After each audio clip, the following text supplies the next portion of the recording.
చేసిన సినిమాలు తక్కువే అయినా తనదైన ఇమేజ్ను సృష్టించుకోవడంలో సఫలమయ్యారు నాగబాబు తనయుడు వరుణ్ తేజ్.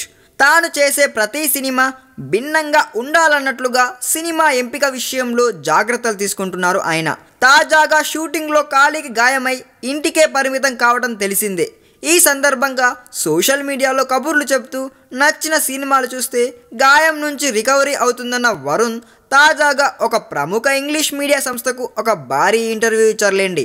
ఈ సందర్భంగా ఆయన ఆసక్తికరమైన ముచ్చట్లను చాలానే చెప్పుకొచ్చారు. పెదనాన్న చిరంజీవి, బాబాయ్ పవన్ కళ్యాణ్తో తనకున్న అనుబంధంతో పాటు వారు తనపై ఎంత ప్రభావాన్ని చూపుతారన్న విషయాన్ని కూడా చెప్పుకొచ్చారు. చిన్నతనం నుంచి పెదనాన్నకు తాను చాలా సన్నిహితమని చెప్పిన వరుణ్ తేజ్ తాను ఎప్పుడు ఆయన దగ్గరే ఉండేవాడినని వ్యాఖ్యానించారు.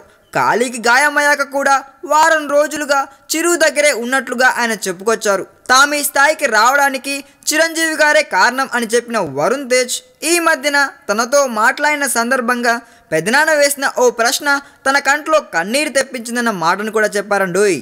నటన గురించి వివరిస్తూ ప్రేక్షకుడు నీ మీద 150 రూపాయలు ఎందుకు ఖర్చు పెట్టాలో చెప్పాలని అడిగారంట. ఆ ప్రశ్నకు తనకు ఏడుపు వచ్చినట్లుగా వరుణ్ తేజ్ వెల్లడించారు. ఇదిలా ఉంటే బాబాయ్ పవన్ కళ్యాణ్ నుంచి తానెప్పుడు స్ఫూర్తి పొందుతానని చెప్పారు. పవన్ వరుణ్కి, సాయి ధరమ్ తేజ్కి ఎన్నో విలువలు నేర్పించినట్లు పేర్కొన్నాడండోయ్. నీదైన ప్రత్యేకతను ఉండేలా చూసుకోవాలని పవన్ తమకు ఎప్పుడు చెబుతుంటారని కూడా చెప్పుకొచ్చాడు. మొత్తానికైతే పెదనాన్న బాబాయ్ల గురించి అయితే బాగానే చెప్పుకొచ్చాడు.